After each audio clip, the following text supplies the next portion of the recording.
Hi friends, என்னோட பொண்ணோட காதுகுத்து ஃபங்க்ஷனுக்காக நான் 2 வாரம் லீவில் துபாயிலிருந்து இப்போ கோயம்புத்தூர் வந்திருக்கேங்க. என் பொண்ணுக்கு காதுகுத்து வந்து நான் எங்கள் ஊரில் இருக்கிற மாசாணியம்மன் கோயிலில் தான் வச்சுருந்தேன். கோயம்புத்தூரில் இருக்கிறவங்களுக்கு தெரிஞ்சிருக்கும். கோயம்புத்தூரில் பார்த்தீங்கன்னா பொள்ளாச்சி பக்கத்தில் இருக்கிற ஆனைமலை மாசாணியம்மன் கோயில் தான் ரொம்பவே ஃபேமஸான ஒரு கோயில். அதுக்கு அடுத்தபடியாக கோயம்புத்தூர் டிஸ்ட்ரிக்டில் பெரிய மாசாணியம்மன் கோயில் இருக்குது அப்படின்னா அது இந்த மாசாணியம்மன் கோயில் தான். ஸோ இந்த மாசாணியம்மன் கோயிலில் தான் நான் என் பொண்ணுக்கு காதுகுத்து ஃபங்க்ஷன் பிளான் பண்ணியிருந்தேன். அதனால தான் கோயிலை பற்றின ஜஸ்ட் ஒரு அவுட்லைன் காட்டுறதுக்காக தான் இந்த வீடியோ. ஸோ இன்னும் கொஞ்சம் நேரத்தில் காதுகுத்து ஃபங்க்ஷன் வீடியோ தான் நீங்கள் பார்க்க போகிறீங்க.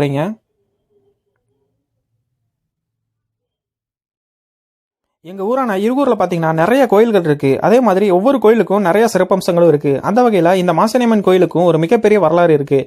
ஆனால் இந்த வீடியோ பார்த்தீங்கன்னா கோயிலை பற்றின வீடியோ இல்லை அப்படிங்கிறதுனாலையும் என்னோட வீடியோவை சாமி நம்பிக்கை இல்லாதவங்களும் பார்ப்பாங்க அப்படிங்கிறதுனால கோயிலை பற்றி டீட்டெயிலாக எதுவுமே எக்ஸ்பிளைன் பண்ணாமல் என் பொண்ணுக்கு இங்கே காதுகுத்து நடத்துனதுனால ஜஸ்ட் பேசிக்கான விஷயத்தை மட்டும் நான் சொல்லிட்டு அப்படியே வீடியோவை ஸ்கிப் பண்ணி போயிடுறேன்.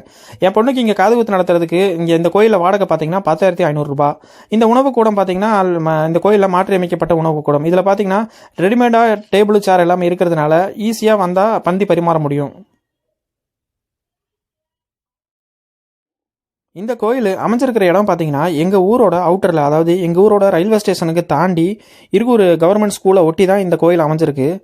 இந்த கோயிலை தாண்டிட்டிங்கன்னா அப்படின்னா எங்கள் ஊரோட எல்லையே வந்துடும். இந்த கோயில் இருக்கிற நவகிரக சிலையும் சனீஸ்வரர் சிலையும் தான் இப்போ நீங்கள் பார்த்துட்டு இருக்கிறது.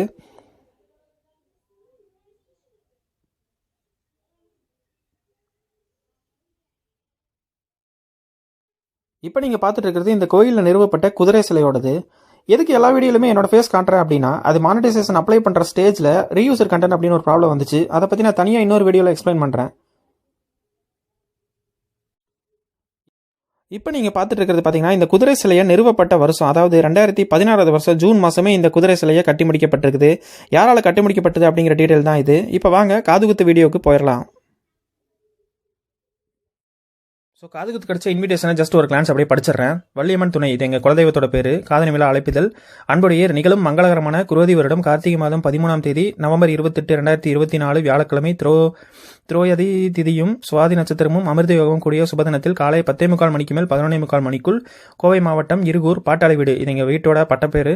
திரு ஏ சண்முகம் வசந்தாமணி அவர்களின் மகன் வழி பேத்தியும் இருகூர் நன்னாரி வீடு, இது என் ஒய்ஃபோட வீட்டோட பட்டப்பேரு. தெய்வ திரு கே சுந்தரராஜன் திருமதி ராஜலட்சுமி அவர்களின் மகள் வழி பேத்தியும் எங்களது மழலை செல்வியுமாகிய சஷ்டிகாவிற்கு காதணி விழா கோவை இருகூர் அருள்மிகு மாசாணியம்மன் கோயிலில் நடைபெற உள்ளதால் தாங்கள் தங்கள் சுற்றமும் நட்பும் சூழ வருகை தந்து அன்புடன் அழைக்கிறோம். இதில் எங்கள் என் பேர் ஒய்ஃப் பேரும் இங்கே வந்துருச்சு. ரைட் சைடில் சம்பத்குமார் நர்மதா, லெஃப்ட் சைடில் பார்த்தீங்கன்னா எங்கள் அக்கா பேர், மாமா பேரும் வேணுகோபால் சவிதா, என் அக்கா பொண்ணு பேர் ஹரிணி. அந்த பக்கம் என் ஒய்ஃபோட அக்கா வந்து பேர் மைதிலி, அவரோட ஹஸ்பண்ட் பேர் ராஜாராம்.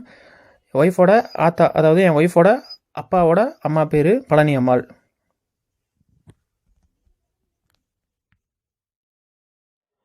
இதோ இப்போ நீங்கள் பார்த்துட்டு இருக்கிறதுல பாப்பாவை கையில் வச்சிருக்கிறது என்னோட ஒய்ஃபு, அதுக்கு பின்னாடி இருக்கிறது என்னோட அக்கா, அதுக்கு பின்னாடி இருக்கிறது என்னோட அம்மாவும் அப்பாவும்.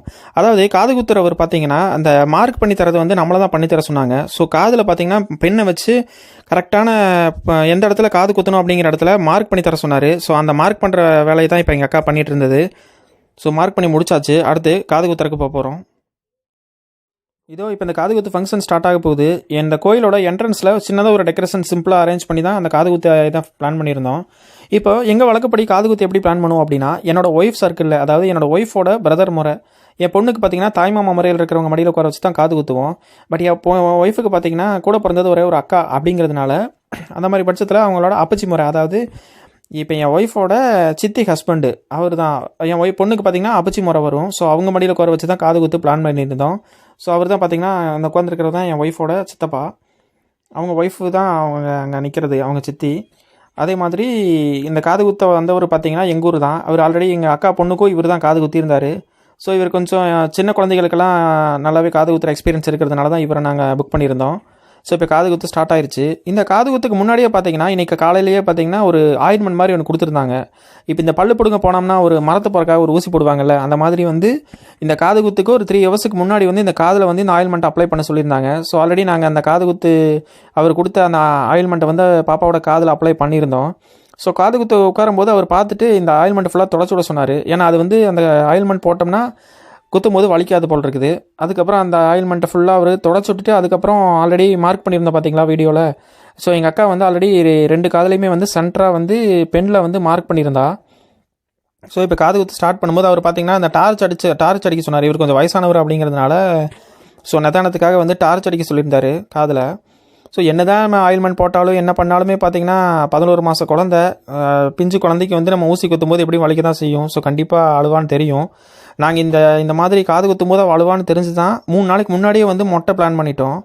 அதாவது மண்டேவே பார்த்தீங்கன்னா எங்கள் குலதெய்வத்துக்கு ஃபஸ்ட்டு மொட்டை வந்து குலதெய்வத்துக்கு தான் காணிக்கையாக கொடுக்கணும் அப்படிங்கிறதுனால எங்களோட குலதெய்வ கோயில்லையே வந்து சிம்பிளாக யாரையுமே கூப்பிடாமல் போய் ஃபேமிலி மட்டும் போயிட்டு பாப்பாவுக்கு மொட்டை அடிச்சிட்டோம். மொட்டை அடிக்கும் போது இதை விட ரொம்பவே அழுதா. ஏன்னா ஒவ்வொரு டைமும் 11 மாதம் தான் ஆச்சு, உச்சியை இன்னும் நிற்கல அப்படிங்கிற இடத்துல வந்து மொட்டை போடுறதுக்கே ரொம்பவே கஷ்டப்பட்டோம். கொஞ்ச நேரத்துக்கு ஒருக்க கேப் விட்டு தான் மொட்டையே போட்டோம். பட் காது குத்து வந்து அந்தளவுக்கு கஷ்டப்படலைனாலுமே அந்த ஆயில்மெண்ட் போட்டாலுமே அவளுக்கு அந்த ஃபஸ்ட்டு காது குத்தும் போது ரொம்பவே வலிச்சுது. அதே மாதிரி ஒரு சின்ன சொதப்பலும் நடந்துருச்சு. ஆக்சுவலாக மார்க் பண்ணி கொடுத்தது கரெக்டாக தான் மார்க் பண்ணி கொடுத்தோம். ஆனால் அவர் ஒரு காதில் வந்து கரெக்டாக பஞ்ச் பண்ண இடத்துல காது குத்துனவர், இன்னொரு காதில் வந்து பாப்பா அழுது அசைஞ்சிட்டாலா என்னன்னு தெரியல, கொஞ்சம் கிராஸாக குத்தி விட்டார். ஸோ அது பெரிய டிஃப்ரென்ஸ் தெரியாட்டாலுமே அது நல்லா ஒத்து கவனிக்கும் போது ஒரு காதில் பார்த்தீங்கன்னா கம்மல் சென்டராக இருக்குது, இன்னொரு காதில் பார்த்தீங்கன்னா கம்மல் கொஞ்சம் ஒய்டாக தான் இருக்குது. ஸோ இந்த மாதிரி தான் காது குத்தும் போது ஒரு சின்ன இதுவும் வந்துடுச்சு. ஸோ நீங்கள் 11 மந்த் குழந்தைக்கெலாம் காது குத்துனீங்க அப்படின்னா கேர்ஃபுல்லாக நீங்கள் அந்த குத்துற ஆள் வந்து கரெக்டாக எக்ஸ்பீரியன்ஸ் ஆனாலாம் இருக்கணும். அது தெளிவாக பார்த்துக்குங்க. பட் எனக்கு என்ன கேட்டால் என்னோடய பர்சனல் ஒப்பீனியன் என்ன அப்படின்னா 11th மந்த்து காது குத்துறது நல்லது தான். ஏன்னா காது வந்து ரொம்ப சாஃப்டாக தான் இருக்கும். ஒரு வேக்சின் போடுற மாதிரி தான் குழந்தைக்கு தோணும். ஸோ ஏதோ ஊசி குத்துனாங்க அப்படின்னு சொல்லிட்டு. ஏன்னா ஒரு 10 நிமிஷம் தான் என் பொண்ணு அழுதா, ரொம்ப அழுதா. பட் அதுக்கப்புறம் அப்படியே கொஞ்சம் கொஞ்சமாக டைவர்ட் பண்ணிட்டோம். அதனால் 11th மந்த் குத்துறது நல்லது என்ன கேட்டால். ஸோ ஒரு சிலர் பார்த்திங்கன்னா 3rd இயரில் குத்துவாங்க. 3rd இயருங்கும் போது காது கொஞ்சம் நல்லாவே டெவலப் ஆகி கொஞ்சம் ஹார்டாயிரும். ஸோ அப்போ குத்தும்போது இன்னும் ரொம்ப வலிக்கும். ப்ளஸ் குழந்தையுமே 3 வருஷம் கீழே ரொம்பவே குறும்பு பண்ண ஆரம்பிச்சிருவாங்க. ஸோ அந்த டைமில் கண்ட்ரோல் பண்ணி காது குத்துறதுங்கிறது ரொம்ப கஷ்டம். ஏன்னா எங்கள் அக்கா பொண்ணுக்கு 3ஆவது வருஷம் தான் காது குத்தினோம். ஸோ அதோட எக்ஸ்பீரியன்ஸில் தான் நான் சொல்கிறேன், 11th மந்த் குத்துறது நல்லது.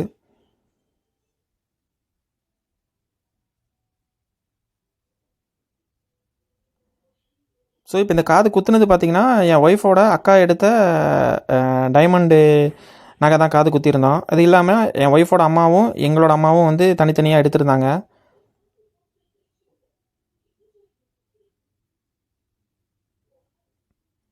ஆக்சுவலாக என்னோட துபாய் ஃப்ரெண்ட்ஸ் எல்லாம் வந்து பத்திரிக்கை அடித்தப்பவே கேட்டாங்க, என்ன பத்திரிக்கை அடித்து ஊரை கூட்டி தான் காது குத்துவீங்களா அப்படின்லாம் கேட்டாங்க. ஸோ அது ஒவ்வொரு டிஸ்ட்ரிக்டில் ஒவ்வொரு மாதிரி பழக்கம் இருக்குன்னு நினைக்கிறேன். ஸோ எங்களுதெல்லாம் பார்த்திங்கன்னா காது குத்தாகட்டும், வீடு கட்ட கிரகப்பிரவேசம் ஆகட்டும், எதாக இருந்தாலுமே பார்த்திங்கன்னா மேக்ஸிமம் வந்து இன்விடேஷன் அடித்து க்ளோஸ் ரிலேட்டிவ்ஸ் எல்லாத்தையுமே வந்து இன்வைட் பண்ணி தான் எல்லா ஃபங்க்ஷனுமே நடத்துவோம். ஸோ இதுவும் பார்த்திங்கன்னா பத்திரிக்கை அடித்து என்னோடய சர்க்கிளில் என் ஒய்ஃப் சர்க்கிள்னு ஒரு கிட்டத்தட்ட ஒரு 300-350 பேரை இன்வைட் பண்ணி தான் இந்த ஃபங்க்ஷனே நடத்தியிருந்தோம்.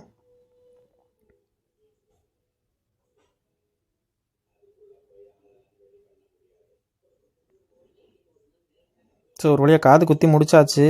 ஃபங்க்ஷன் ஆக்சுவலாக பார்த்தீங்கன்னா பாப்பாவும் ரொம்பலாம் அழுகலை. ஒரு குத்தும்போது அழுதாலே தவிர ஒரு 10 மினிட்ஸ்க்குள்ளேயே வந்து அவளை அங்கே இங்கேன்னு டைவர்ட் பண்ணி அழுகையை ஸ்டாப் பண்ணியாச்சு. ஒரு 3 வயசுலலாம் குத்துனோம்னா எல்லாத்தையுமே பார்த்தீங்கன்னா வாழைப்பழத்தெல்லாம் எடுத்து வச்சு அழுகும்போது வாழைப்பழத்தை வாயில் துணிப்பாங்க. ஸோ அந்த மாதிரியெல்லாம் எதுவுமே பண்ணல. பாப்பாவுக்கு சீக்கிரமே அழுகையை நிறுத்திட்டா.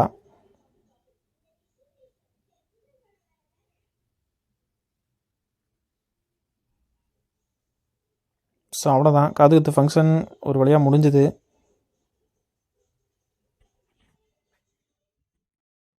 ஒரு வழியாக காது குத்தி முடிச்சாச்சு. என் பொண்ணுக்கு பார்த்தீங்கன்னா இப்போ 11வது மந்த் ஸ்டார்ட் ஆயிடுச்சு. எங்களோட வழக்கப்படி ஒரு வருஷத்துக்குள்ளே காது குத்துறதா இருந்தால் 9வது மாதம் இல்லைன்னா 11வது மாதம் அப்படின்னு ஆட் நம்பர்ஸில் தான் குத்துவோம். அப்படி ஒரு வருஷத்துக்குள்ளே குத்த முடியல அப்படின்னா திருப்பி 3வது வருஷம் தான் குத்துவோம். அதுதான் எங்களோட வழக்கம். ஸோ இப்போ 11வது மந்த்லேயே காது குத்துனதுனால காது சாஃப்டாக இருந்ததுனால சீக்கிரமாகவே குத்தி முடிச்சாச்சு. பட் என்னதான் இருந்தாலும் ரொம்பவே அழுதா. ஸோ அவ்வளோதான், வீடியோ முடிஞ்சிருச்சு. இந்த வீடியோ பிடிச்சிருந்தா ஒரு லைக் பண்ணிவிட்டு என்னோட சேனலை சப்ஸ்கிரைப் பண்ணி சப்போர்ட் பண்ணுங்கள்.